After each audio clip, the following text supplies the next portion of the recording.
Hello, bonjour. Je vais parler aujourd'hui de Meghan Markle, qui est mon sujet favori, Meghan Markle et le prince Harry. Alors aujourd'hui, je viens de me rendre compte de quelque chose. J'avais parlé de la critique que reçoit Meghan Markle sur le fait qu'elle discute beaucoup du vote aux États-Unis. Elle avait fait une vidéoconférence avec, par exemple, les personnes du 19th, qui est une sorte une organisation de non-profit, mais qui discute des problèmes de la femme et liés à la femme aux inégalités. Et durant cette conférence, elle a parlé du vote et dernièrement, d'ailleurs, elle a parlé du vote et du vote des Américains, ce qui a poussé certaines personnes comme Piers Morgan à hurler en disant qu'elle n'a pas le droit de parler de ça en utilisant son titre de duchesse de Sussex, parce que lorsqu'on présente Meghan Markle, on met son nom, Meghan, duchesse de Sussex. Alors Piers Morgan dit qu'elle ne devrait pas le faire, appelle à enlever ses titres juste pour ça. Et je viens de lire dans un journal en fait qu'il n'y a aucune loi qui interdit les membres de la famille royale à parler politique. Donc il n'y a pas de loi qui a été inscrite dans la Constitution, il n'y a pas de loi qui a été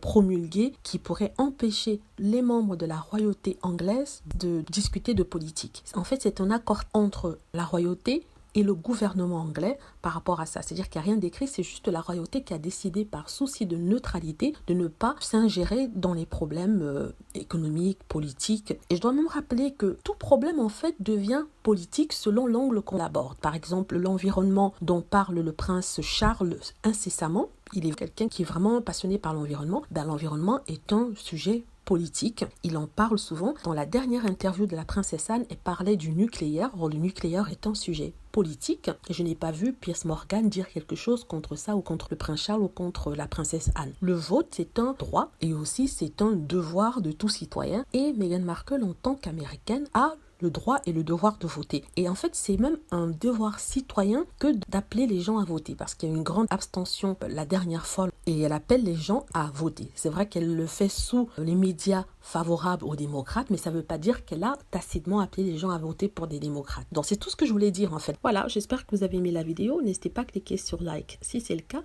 à vous abonner pour plus de vidéos, à cliquer sur la petite cloche afin d'être averti lorsque je poste une nouvelle vidéo. Merci.